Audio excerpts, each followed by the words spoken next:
All right. What's up, landlords? Renee here. I met Kyle on Skool, the platform. If you don't know about it, you need to get on it because it's really great for like niching down on specific things that you want to work on. In our case, we share a common interest of real estate investing, and I don't know Kyle at all. This is his very first time getting on a live stream. He wants to put himself out there and get uncomfortable and better himself. So I'm like, you know what? I'm gonna go out of my way to help this guy. So here we are.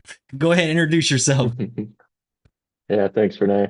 Yeah, so bear with me, guys. Like I said, this is my first time, but my name's Kyle. I'm 28 years old. I just found a passion for real estate investing. Everything kind of, I think I bought my first house when I was 23, house hack before I kind of knew it was a thing, to be honest with you. Just kind of learning as I went and got some people move in, help me pay my rent. From there, it kind of clicked like, this is awesome. So I started kind of self-teaching myself, listening to a lot of podcasts, try to learn things. And then 6 months later, I ended up buying my first traditional rental property in Kuna, Idaho, about 20 minutes outside Boise. That's been working out great from there. This year I bought two more, one traditional rental that I did kind of a rehab and flip, but I more of a hold forever type landlord. So I'm just kind of holding on to that. And then I live in a new personal residence that I bought at the beginning of 2023 that I house hack and rent out all the rooms as well, and just kind of all in on this. And maybe raining a little bit. I'm on trying to get myself out there, and it's kind of my journey learning as I go, kind of just self-taught. And I joined the school community to really trying to push it to the next level and get conversations with going and learn and talk to new people. And that's kind of the high points and basics, I suppose, on where we're at right now. That's great, man. It seems like you're off to the races. That's really impressive stuff. So, how old are you right now? I'm 28, 28. so Man, I that's mean, I'm awesome. about 5 years into the journey. A lot of mistakes, I would change some things, but the fact that I suppose I was able to do it, and I'm still just learning. I never went to college. I've just been a blue collar worker my whole life right out of high school. I think one of the biggest things for me, actually, I think that was a benefit versus going to college, was just since 18, 19, 20, working with guys that are 20, 30, 40 years older than me and kind of seeing where they're at in life and everything they complain and or rave about. I think was one of the biggest driving factors that helped me versus just going to college. Everyone has their own path, and for me, I'd say that's the best thing that ever happened to me. I don't think that was just my path. Oh man, that's Learning awesome. from I real love it. life experience, I suppose. Yeah, I love the idea that you're highlighting it's your path and everybody has their own path, and you're Yeah. looking on the brighter side, and you're Hmm. just working what you got. Because a lot of times we're in a Yeah, comparison society. Like, who cares if somebody's doing absolutely. better than you? Yeah. No, I mean, that's how it was. I mean, everyone went off to college, and there was me out of high school who didn't. I mean, my first job was a landscaper out of college. So, maybe kind of demeaning at the time, but I had a job. Other people were out and having college, having fun. I don't want to say they looked down on me. I have great friends, but they probably didn't expect this path, but they're Mhm. doing good too in different ways. And I think it's just for me, just learning from real life guys, like I said, that were 20, 30, 40 years older than me at the time at 18, 19, kind of seeing where they're at. Mhm. And that I just kind of wanted something a little different. So it just helped me switch a mindset, which just being around older people does that. So Yeah. um, So, can you tell me how many rentals do you have right now? I have three traditional rentals. One outside Kuna, or sorry, Boise, which is Kuna, Idaho, about 20 minutes outside the main city. And then I have two out here in Oakley, Brentwood. It's in the Bay Area, California, East Bay, about 50 minutes from San Francisco, give or take. And then the one house hack that I do at the moment, where I Man, rent that's out all the impressive. rooms. So you're in basically two different markets, correct? I'm in two different markets. My main market's obviously here in Brentwood, Oakley area, in the Bay Area, just because that's where I live and it's kind of what I see every day. And I have a property manager who's been really helpful that I've met in the last year or two. He's almost like a mentor at this point. Really helps me out, gives me ideas, helps me with contractors, and just trying to take that next step up, man. I did that with my most recent rental. where I kind of bought a fixer-upper, did a full rehab. I work a lot, so I wasn't able to do it myself, but if I can, I'll be out there. So it's kind of the next step of hiring some contractors with some help from him. And yeah, just trying to take that next step, man. I've just always been kind of doing this myself, learning by myself. So just being able to be blessed with the opportunity to talk to you and the school community's been unbelievable, man. I wish I would have did it from the start. Yeah. Just being able to finally try and get out there. Just a little nervous for me. It's just not what I've done. So Yeah. a little different in a good way. Who is doing the management in the one in Idaho? So there's just I looked up a few guys out there. It's I talked to 5 or 6 different contractors. I can't remember his company off the top of my head. But you got a Really good separate guy, person.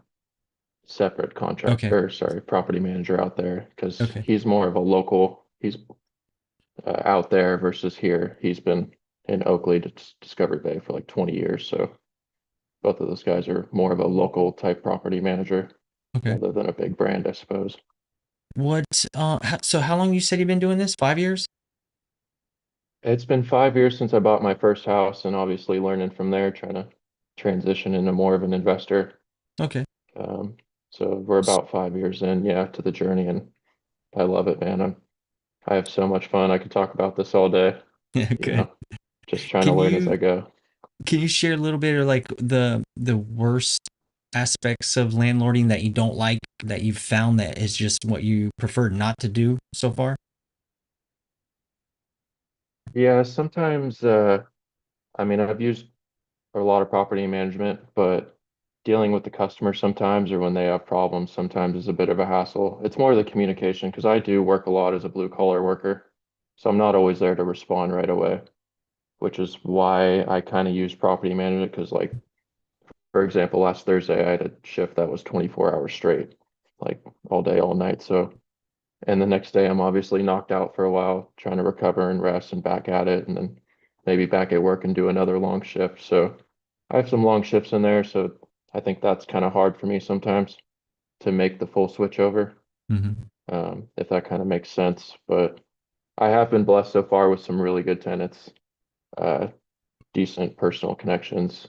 They've been really good. I've been good to them. I try to give back, you know what I mean? I try not just to take. If I can give them a good product and be helpful, they usually try and understand and do the same thing back to me. So that's kind of what I go for. So I've been pretty blessed and lucky so far with some good tenants. So I'm specifically single family right now. That's just kind of all the podcasts and everything that I learned. That was just my route that I went to.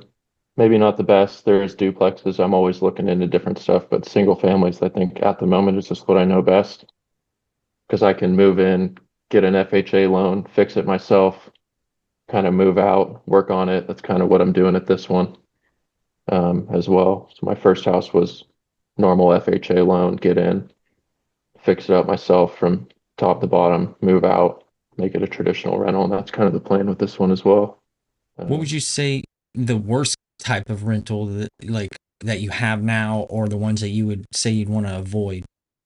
I try to have basic single family homes that the average person would move into, 1,600 square feet at the most, 3-2, something simple. Anything above that, maybe as a beginner, would be kind of tough to do any type of rehab or fix or do yourself for someone doing by themselves like I kind of have. So I try to avoid big homes with, lots of landscape or something with lots of maintenance. And I try to keep it a pretty standard, livable, nice, rentable home when I leave, I guess, if that makes sense. Just No, something that doesn't that's good. overstep my boundaries at this time, to being relatively new. Yeah, I like it. You're going in with considerations with trying to keep the hands off, and you don't want to overcomplicate stuff, and you're looking for ways to streamline that process of maintaining the Yeah. rentals. So long term, do you think that you're going to be trying to pay off the debt? Are you going to be, 1031 exchange, keep kind of upgrading? Like, do you have an idea of anything Yeah. you think you might want to do in the future with all this?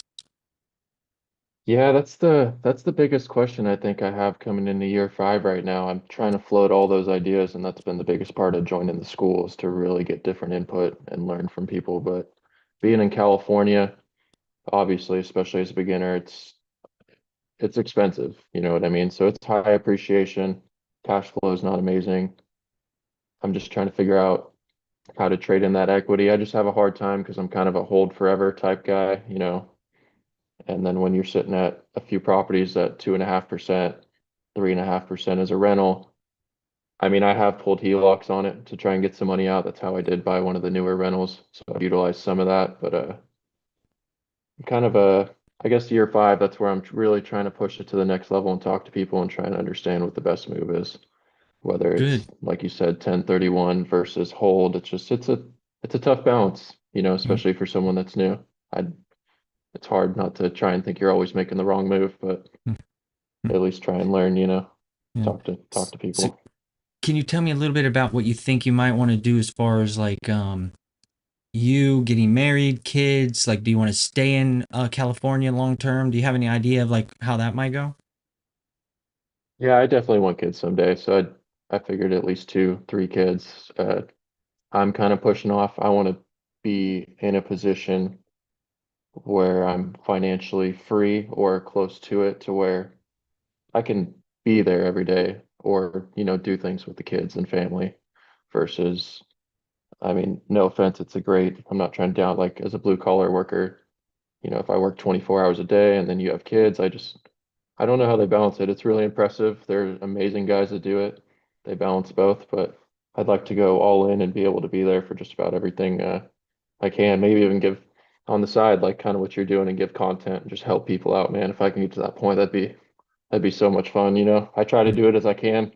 I Yeah, try not to push too much information because I don't feel I'm that advanced, yeah, but I help all my friends out that I can with the knowledge that I have. yeah. I think And this is an California opportunity. wise, yeah. Sorry, go ahead. No, I want to hear the California. You want to stay there? Oh, as California wise, I mean, it's hard to beat the weather, man. And it's amazing weather, uh, you know, year round. Gets a little hot where I'm at, but I actually almost did move to Idaho a few years ago, but I happened to get the job with PG&E that I want, which is our local electric utility company. So I'll be here for a while. It's a really good job. I can't Pretty blessed, can't complain. It's helping me get to where I want to go. So I'll stay Good. put. It's California money and hopefully use it wisely, keep expenses low, and transition into something that's what I want to do. You know what I mean? Whether it's give back with content, be there for the family, all the above. You know, there's a little bit of time to figure all that out. Is sharing your journey and putting it, documenting it. Because right now you're a Yeah, young, handsome man, and you're gonna have kids. One day you're gonna be older. Like I'm 10 years older than you. And if you yeah, start putting yourself out here, you're leading by yeah, example for your children. You're going to leave like a little bit of a residue of your personality and everything. They're going to get to look at this. And who cares if anybody else sees it? Your family, yeah, that matters. Working hard on yourself now and, you know, sacrificing now before you get the family is really smart. Because I remember when I was in the military, I went on every deployment. In 6 years, I did 4 deployments to the Middle East. Then after that, I started doing diplomatic protection in Iraq at the embassy. And I was always like, you know, women, they're yeah, distractions. I don't want no girls. And I'm like, I'm trying to focus on like investing and yeah, stuff. And that actually turned out to be a really good thing because it put me in a more responsible, stable position when I did want to start looking yeah. for my wife. Yeah, kind of like you said, I'm just trying to work on myself, and it's pretty much work, gym, and look into real estate, and just kind of get ready and get to a spot where I'm ready to hopefully make a transition and give back not only to me but other people and then family when I'm ready. But Yeah. unfortunately, that's just not for me right now. Just because you know, like I said, I want to have a little more financial freedom to give back to everything and really be all in. So Cool. yeah, Once I kind of got financial freedom and I realized I don't have to work in Iraq, I can come home and kind of work for myself and start yeah, my passion project here.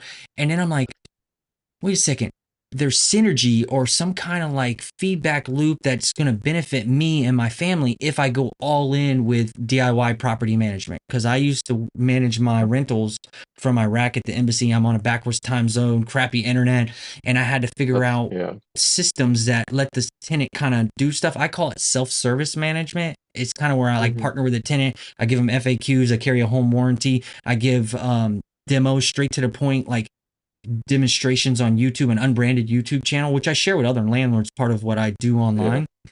And it's like, okay, if I'm talking with people like you, smart people, landlords and stuff, either they use private managers or not, I can learn stuff. And then I'm like, let me put it Yeah. into a school thing. And then, That's it almost sounds like you just kind of built a full systems and checklists and everything that can be duplicated through your kids at relatively easy rather than like you said, oh, here's 40 doors. And sometimes when kids grow up with that, I mean, someone had to do their work. Their parents are awesome, but kids, they've never had to deal with that.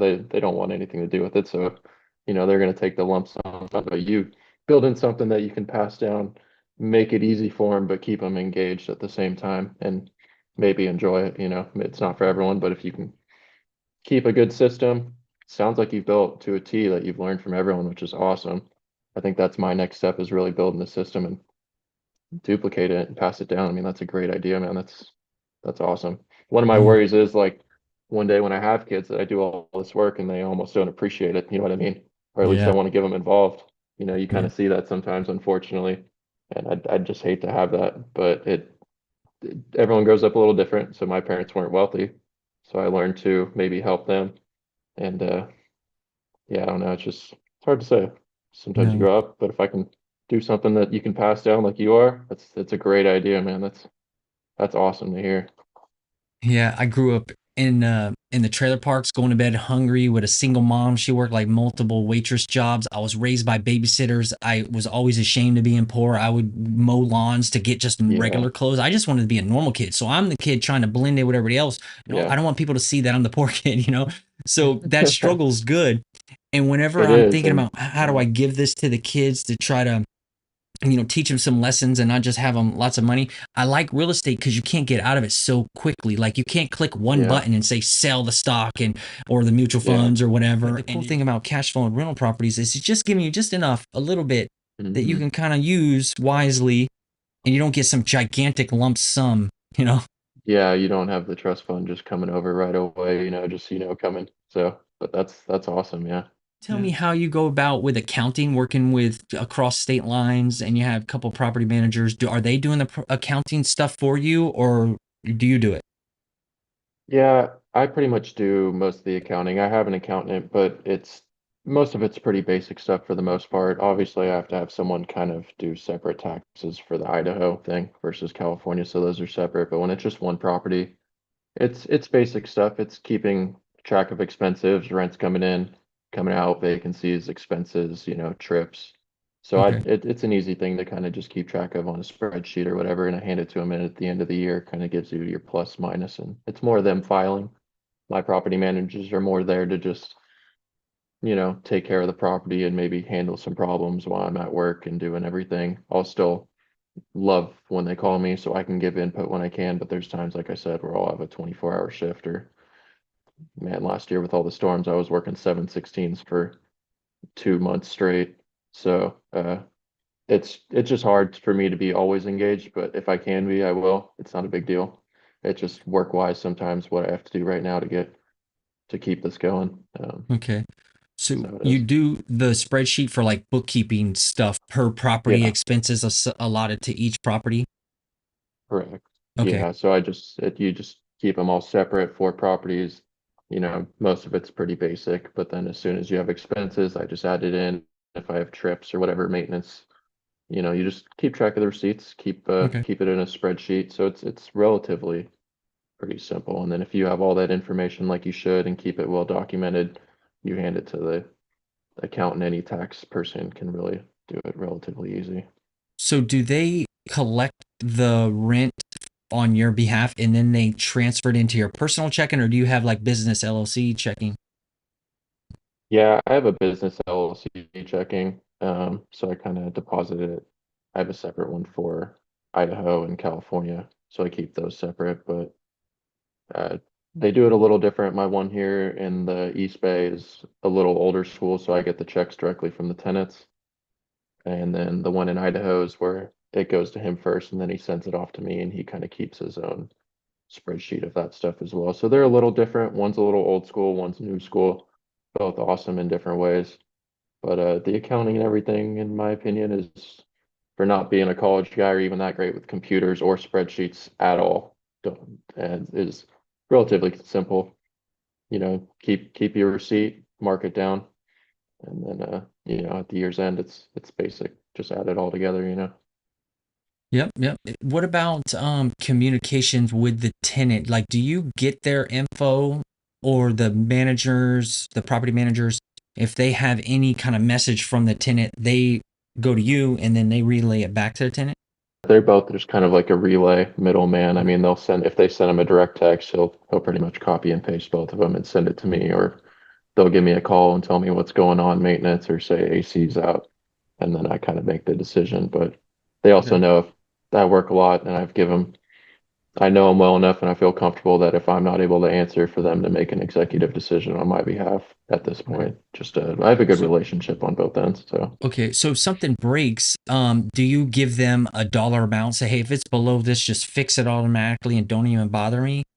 How do you go about like them being the middleman relaying different maintenance to you, like when you're really busy or something?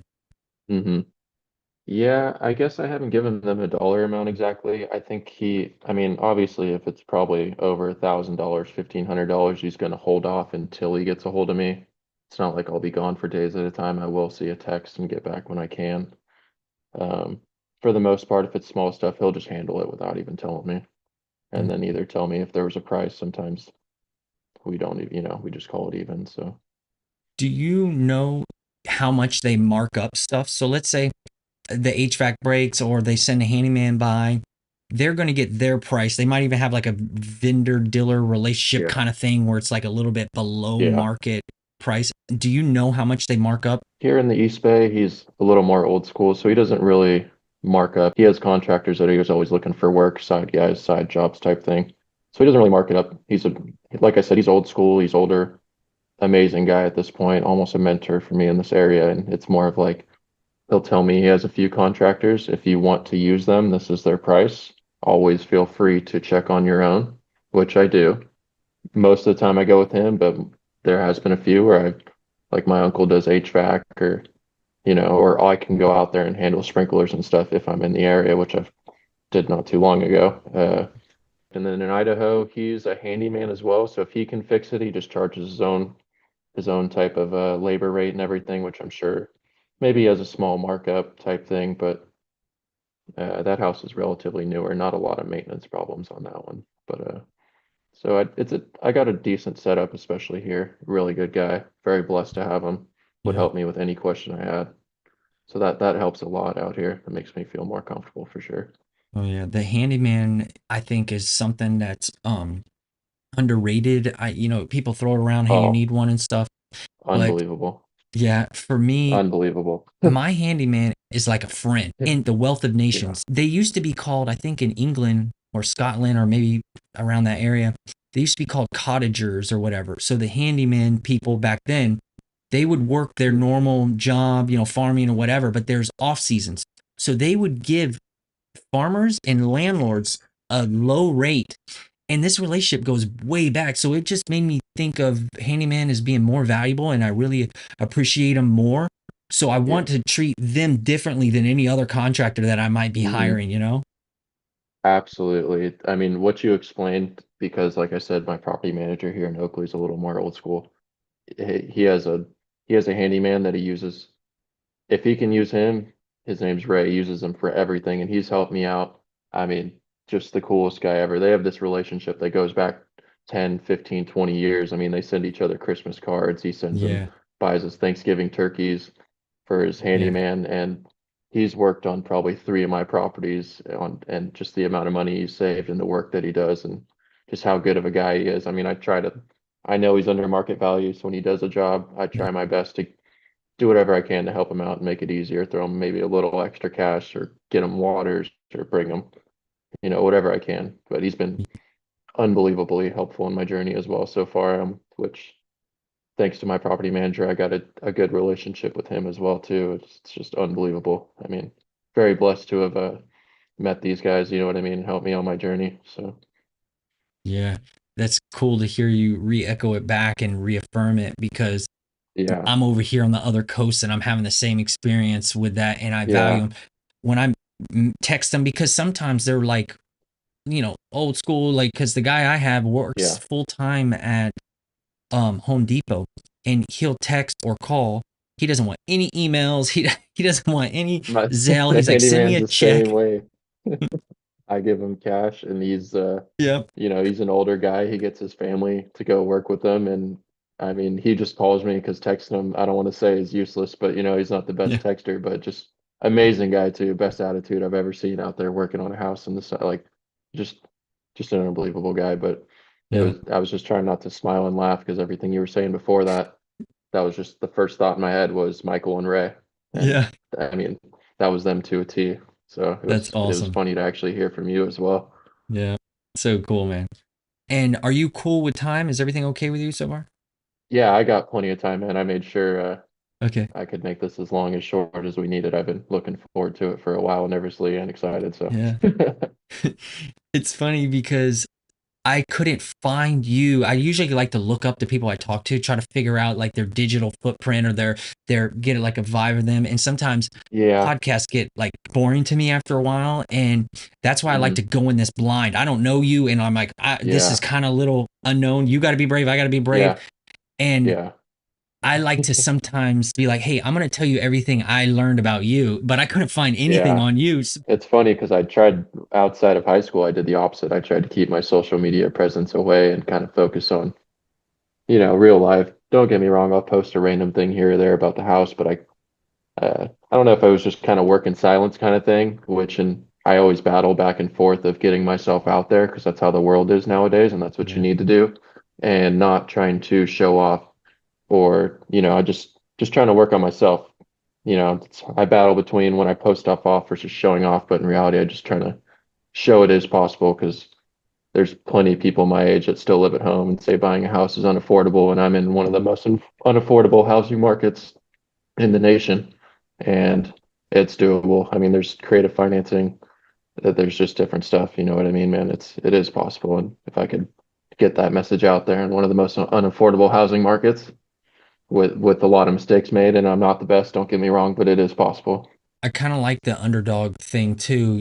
I think it gives you an advantage in life when stuff comes easy. You kind of take stuff for granted because I never felt like I was as smart as going to school. I struggled at reading. I got held back, and it took me Yeah, longer to do problems and stuff. But I just had some kind of effort to try to like grit to like push a little bit harder to try to figure it out. yeah. And over time, it actually turned out to be a good thing. I think. I don't know. Oh, 100%. It is. It's one of the best things, just kind of Yeah. having a little edge or always having to work a little harder for something versus someone that's just given something or come easy, Yeah. you just develop something different. It's just how it works, in life. I remember when I tried to go to online college when I was deploying a lot, and I got a bachelor's, and I was like struggling through that. And then I thought I was like, maybe I can do a master's, and I went for an MBA, and I was like, I don't know if I can do this. And I just spent way more effort Yeah, and time, and other people might have been able to do it easier, but I ended up getting a master's. Then I was like, you know what? I still have post 9/11 GI it's Bill money awesome. from the military. I might as well see if I can get another master's. I even almost considered try to get a doctorate, but I knew I would run out of money. So I'm like, if I do another master's, I think that'll eat up all the money I had left. And I Yeah, just get myself into situations, and I just trial and error, and failure is a good thing for me. I'm not afraid to fail, and I just kind of fight my way through it. And sometimes it works. And I'm yeah, like, yes. absolutely. That's the biggest thing I think I'm trying to do more recently than not, especially when I joined school, is being okay with failing and putting myself out there and doing different stuff. And I like this. This is totally off for me. You know what I mean? You said you couldn't find a social media presence. There's a reason, but this is the fact that you let me come on and was this helpful. It's helped a lot, man. This is kind of the step I was looking for. I did get a sense from you as we were trying to arrange this that you are a little bit more of a tougher guy, because you're saying I'm going to the gym, I'm waking up early. I'm like, why is this guy saying he's nervous to get Yeah. on camera? And it's kind of funny to me, but you did it anyways. Yeah. Yeah. No, I mean, I have a disciplined schedule. I mean, I am tough. It's just, when it comes to social media and being out in the open, it's a little different. I can get up at 4:30 every day on the weekend and gym like I did. I did that this morning. It kind of helps me put my mindset in a better place before. So gymming's a huge aspect in my life, especially Yeah. before this. I made sure I got up early, got a gym sesh, ate, and then come in here and it just kind of clears my mind and helps me out a little bit. So, but Yeah. yeah, I mean, it's the being out in the open, trying to do something different, being okay with failing, maybe saying something people don't agree with or look down on. But I guess everyone's gonna have an opinion on you no matter what. I mean, Yep. just keep doing what you're doing as long as you know what you're right. Yeah, that's why I kind of like the idea like, hey, you're not trying to get everybody to agree with you, or you're not trying to get 100% of everybody to support you. And, sometimes people say 50% people don't like you and 50% people will. I even take it one step further. I don't care about any of these people that may make fun of me. I only care about my family. And then Yeah, I know that I can help you. So I'm like, now I care about you. And then yeah, it's like a reciprocal small relationship and yeah. bubble. That's all I need. That's all I'm looking for, and that's what I've kept. But that's why joining the school and keeping a small that people actually want to help and do something good. Yeah. Feel like the people Good. that are hating on you, as long as you know you're actually out there trying to help people and do the best you can, even if it's not the best information, but you're just trying to help. If you know you're doing well and you're actually out there trying to help people and do the best you can, well, why do you care what people are hating? They probably just Yeah. hate no matter what. Just if you could just put Yeah. $1 amount that you would kind of want on a monthly basis that would give you freedom and you might want to stop and start a family, what would that number be? Yeah, that's a really good question, man. I battle between that all the time and being what's safe to actually functionally support a family and do everything I want to do with them. Especially being out here in California, it's obviously a little more expensive, but I suppose I could be happy. I mean, what you're at where you said 6 stores and like 8 grand a month, uh, I think that would probably put me to the point where I could be financially free, and but that would be able to transition and kind of go full time and be able to add on from that. But that might be the point where I feel pretty comfortable to jump over and kind of go full time. It's a tough question. I guess it's ever evolving. Um, Yeah. You know, I something's battle with cool. that question all the time. That's a really good question. It's tough. I think about it all the time, just depending Good. on what's life like, what can I do. If I keep expenses low, kind of like I do already, and do that, that'd be no problem. And just be able to. You know, what helped also me with that, like, my wife is a flight attendant and she works shift work or something where she has a board, she calls it, and she can trade trips and she could work, Mm, you know, mm, as much as she wants with their mandatory like time off, or she can work as little as she wants. So she does help bring in some of the income. So we got the rental income, yeah, her job, and um a lot of times like the male figure may not want the wife to work, sometimes they do, but either yeah, way I think it's good to consider having some flexibility on the wife's side and or also yeah. your side. So like you don't have to quit cold turkey, you can still like do whatever, like if you have an eye for it, whatever you're doing now, think about, are there like contracts where they just hire some guys sometimes, or like, I could take a step Mm, back from this full time, yeah. you know what I mean? Hmm. Yeah, 100%. I'm glad you brought that up because it kind of reminded me like I mean, I make decent money at my job now with PG&E, don't get me wrong, but if I'm making 8K from passive real estate, I mean, not semi-passive, Hmm. I could take a job at whatever I want. I could go work at the gym and help people improve their fitness, stuff that I want to do. And like, if I'm going in, like, it's because I want to and I enjoy it. I wouldn't just fully retire and golf every day, but it opens the opportunity to, I mean, I don't need to make a lot of money. I'm not there for the money. I'm just there to work on something, whether it's help someone or just do something I enjoy at the same time.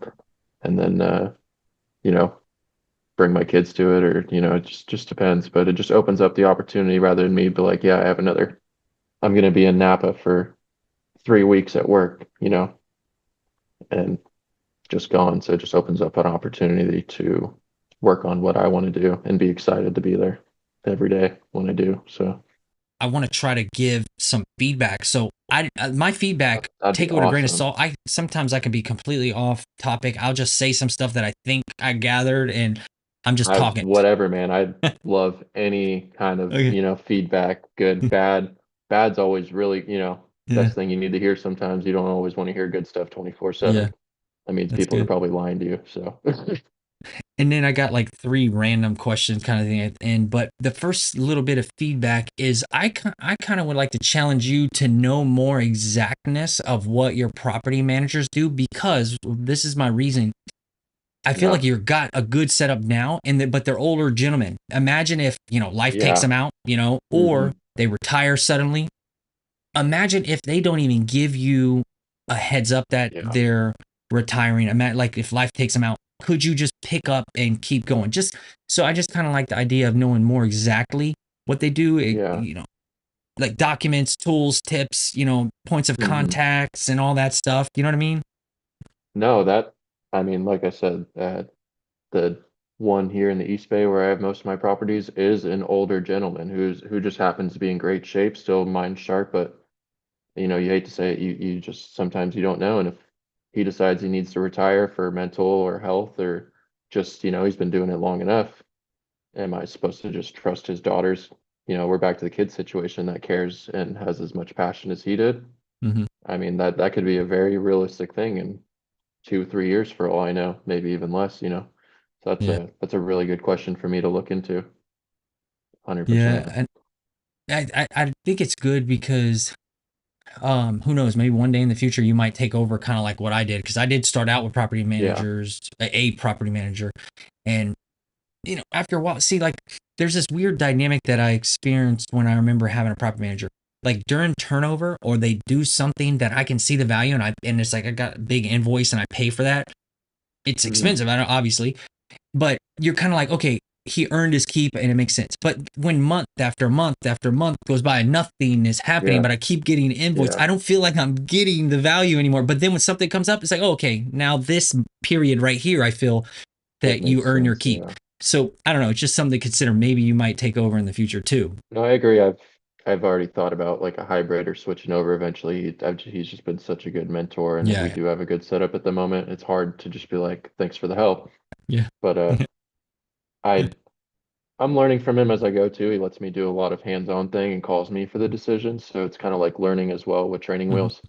And I think over a year or two, I could possibly switch over. But if I ever did reach my financial goal, that's something I could do no problem. You know what I mean? Mhm. If I have the time to do it, I would call me at 2 a.m. It doesn't matter, man. I'll come fix the sprinkler. I'll get someone there, Yeah. So So another piece of feedback would be like, you're very well spoken, handsome young man. There's nothing, there should be nothing holding you back from putting yourself out there. Like, I want to see better social media presence from you. I want to see videos. I want I to see yeah, all kinds of stuff, and I'll follow and like and support you, man. I want you to do that yeah. stuff. I think my biggest fear in that also is just trying not to give people, obviously I wouldn't be doing it on purpose, but I'm just not sure if I've been doing it 4 years. I hate to be out there and act like I'm a 20-year experienced guy. You should do this. Yeah. But I guess if I'm just kind of sharing my experiences as I go, I'm not really Yeah. giving misinformation. And I know I'm trying to help. I just don't want to mislead people in accident or the Yeah. wrong way or say something wrong because I don't want to be another 20-year-old influencer just trying to get all the likes. I actually want to be helpful. So, Yeah. No, that's you know, that's really good. And something comes to mind is the church that I go to locally, the pastor, he's an expert. He's been doing this for 30 years. He's really good at speaking and everything. And he even prefaces some of the stuff he says by, hey, yeah, this might come off harsh. You might take it wrong, or maybe I'm remembering the story wrong. He's always being very humble when he gives stuff, but he's the most influential, like, expert, like you would think, if you want to learn about the Bible and stuff. And I'm like, I mhm, noticed, like, why is he even talking like that? He could really talk with confidence and like he knows, but he's always staying humble. So when I hear you talk, it makes me think of him and being humble and just saying, hey, this is what I'm doing, and ask for questions if yeah, anybody likes or comments or anything. Say, hey, tell me what I'm doing wrong, and approach it where you're yeah, looking for critiques and feedback, that hmm, because problems are good and that's how you learn. So that's how I kind of do it. Also, yeah, I think only for my kids. Like, if my kids see this, I want them to see my personality, because my grandfather, my dad side of the family, he's Cuban. All his families are Cuban people. When they came to America, they embrace American culture and everything. They're like, we do not speak Spanish in the household. I don't know Spanish. I know a little bit, because they're like, mhm, we're Americans. We speak English. And like, yeah, I would love to get a sense of like their patriotism, because I ended up going to the military and kind of I like that. My mom is yeah, a like a hillbilly descent. She's from Tennessee and she's tough and she always likes to like yeah, fight and argue, and she's got a defiant side to her. And I would like to know, she called her dad, we referred to him as Papaw. We never really saw him. Hey, Papaw this, Papaw that. And like it would be cool to get a sense like who are these men that I kind of hear about, and it would be kind of cool. So that's what I'm Yeah, doing here. It's like most people won't care about us. They won't even watch the whole thing all the way through, but your yeah, family will, and that's what matters. yeah, yeah, 100%. Just to speak on that immigrant thing, patriotism from the other side of your family just made me think since I was kind of worked a lot of construction jobs and a lot of guys that were 30 years older than me, man, I kind of experienced the same thing, man. These guys that came over have such a hard work ethic and they are more American sometimes than most Yeah, people. And it's unbelievable, man, because they're from different countries. And just because I was 19, 20, 25, and they're already 40, so they're first generation, man, and they couldn't be any more blessed and happy to be here. And mhm, it's awesome, man. yeah. It's a really cool thing to see. Yeah, dude. I think a lot of Americans don't realize how good they have it and they take it for granted. It's just I what we were talking about, what we don't want to happen to our kids. When I worked in the Middle East and Yeah, Iraq, yeah, it's a rough culture. I mean, the men, they don't care about the women, but when they talk, it's like yeah, it's out of their throat and they're very yeah, forceful, yeah. and they bargain, and they're tough men over there, and they show on their news, Same. regular local news, dead bodies, stuff burning all the time. And It's like and every day. they're different culture over there and they're tough. Here, we got people complaining about the dumbest things. So they really need to It's open up their yeah, mind a little bit and realize, hey, you guys need to toughen up, and you got something really good. You need to freaking earn it, earn your keep if you yeah. if you want to stay here and Those are enjoy the this guys stuff. that opened up my mind as well. It's pretty much what you said to a T, man. They come from out of these countries and they're just like, this place is awesome. Like they couldn't be any more grateful to be here because of what they grew up in over there. And then people complain and they say this and that. And the true immigrants that I've worked with in my profession, being a blue collar worker, because there's a million of them, hardworking guys, amazing workers, is how grateful they are to be here and what they think and their opinions is actually quite unbelievable than I think what the mass population thinks. That's just Yeah, my experience being a blue collar worker. So that's good. That's good insight that you could share with people on your YouTube channel or whatever you're going to start. And I want to see that stuff. yeah, yeah. I definitely I'll follow up and keep doing try and get my presence out there. I might have to maybe just do a fresh restart on all my social medias and go from there, you know? Okay. Signature questions here that they might change in the future, but right now I like to ask, do you think housing should be a human right? Like the government should ensure everybody has housing? Oh. Yeah, man, that's a tough question, you know what I mean? Like obviously you want everyone to have affordable housing and you don't want to see homeless people on the street. My hardest part of never going to college and being a blue collar worker is how hard I've worked for everything I've had versus some people that just want it, give it to them. But at the same time, you have to fall back on some kind of sympathy and you don't want people's lives to fall apart and live in the street, man. So that's a really tough question for me. Just on the balance of how hard I've worked and how much I've worked as since I was 19, 20 to get to where I'm at versus people that are my age, had college paid for them, get out and say I can't buy a house and think it should be cheap and should be affordable. You know, I want everyone to have housing. I try to make my rentals affordable. Haven't really raised rent. One of my houses is under market rent because they're really good tenants. There's some selfish people out there that are going to try and get every dime. I try to keep mine nice and affordable, a good product for people to live in that can't buy a house, but it's tough, man. You don't want to see people in the street, but I just know they haven't put in the same amount of work that I have. So how do you draw that line? You know, it's a question that's going to go on for a long time. Hmm. So And that's I could answer. yeah, it's good. Good. It's a hard question to answer. I mean, I guess I Yeah. don't think there's an answer to it. That's why it's hard. No, I don't think so. Yeah. It's tough. What about your biggest real estate investing failure or lesson learned or something that you can maybe share with other people just coming up? Biggest lesson learned so far. I think, well, when I was redoing my first house that I lived in, I've been pretty blessed so far. I haven't had catastrophic failures.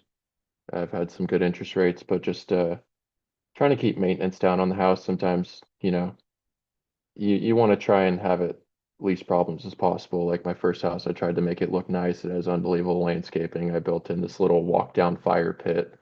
Those two, it's just, you know, I want to have a really nice product for the people, but it might have been, it's also a lot of maintenance for them at the same time. Some people like it, some don't.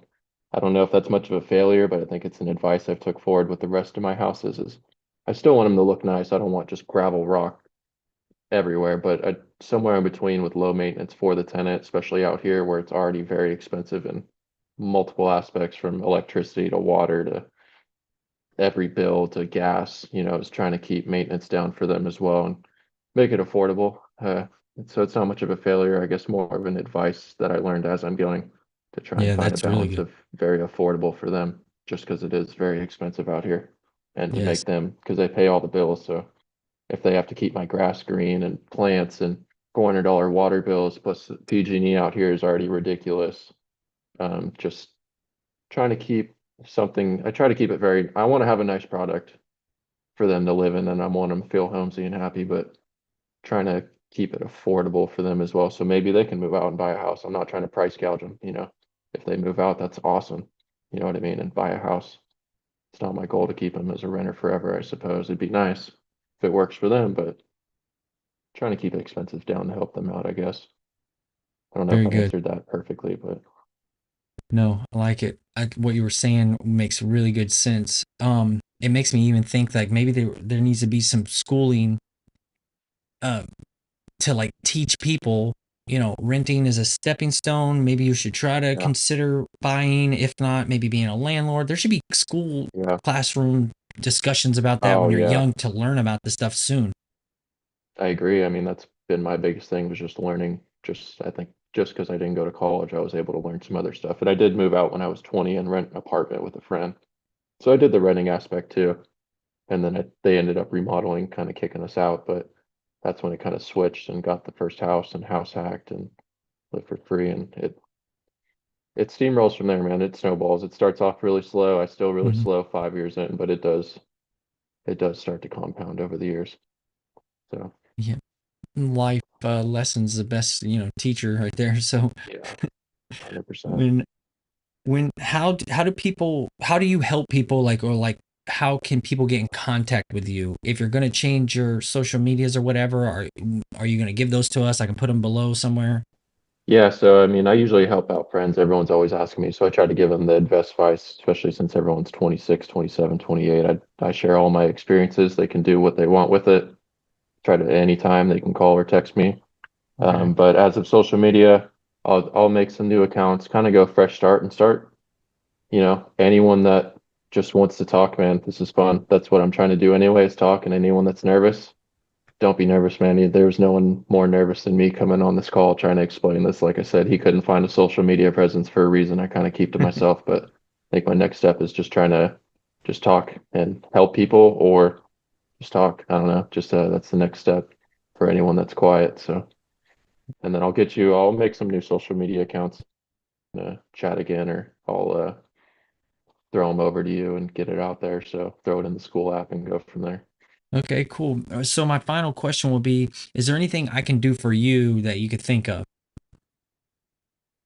Yeah, man, I think just property management wise, I think I told you I do want to see if I can transition or at least get your systems, man. Sounds like like you said, you've put in a lot of work. You're trying to do the best you can. It's almost like a hybrid from multiple spots and what works best for you as a person, which even if I take one or two things out of your 7 step that works best for me, and I pass that on and they take one, that's just kind of how it goes. You take steps from multiple people, everyone's doing it. And if you can take one or two steps from one person and make your own hybrid system that you think works best for your situation, I mean, I'd love to talk about just maybe more in depth at another time with your property management because I know I can do it myself. I have a good setup and I want to keep things going for now, but I think eventually I will do it myself. Okay. Thank you. I think that's awesome. I'll get with you offline and just kind of tell you how like we can That'd be link up in awesome. the school and like I'll just give you my stuff and see if you can try it out if you like it. Oh, look, we got people Yeah. actually watching us. I've never seen this. Normally when I do lives, That's nobody awesome. watches, but the financial firefighter Mark, you're gonna meet him for sure. That guy is I everywhere. hope so, Honestly, man. The school's been unbelievable so yeah, far. Like I said, it's been less than a week, and I'm already here way above my pay grade talking to you and having a great time. So the fact that someone's watching, maybe I can get a talk to him one day. That'd yeah. be awesome just to hear someone else's experience. For sure. Mark, the financial firefighter guy, he's got a great story. You want to get with him, he will for sure have you on his podcast stuff. And his is more formal and he's better, way better than me. Like he's asked me to be on his and I'm nervous so I can relate. I'm like, no, no, no, no, I don't want to be on yours yet. I'm Yeah. not ready for that. Yeah, no, this was perfect, man. This is exactly what I needed, and this was really good. So, Okay, man. yeah, but That's yeah, it. anyone that's watching and you want to talk, maybe we talk offline and go from there. I'd love to talk to anyone. The more people, the better, and just trying to learn from everyone and take steps, like I said to you. So, if I could pick one thing and make my own hybrid system from everyone, hopefully I have something easy and something you could pass down. Yep. So, That's it, man. You get yourself out there and learn and get involved with people and take little bits of everybody and then you uh, hand it down. It's kind of like leaving inheritance to other people. I remember I listened yeah. to Benjamin Franklin's autobiography and like I think he only had like one kid or something, but he used to always talk in terms of like um inheritance and his descendants and leaving wisdom and stuff for them.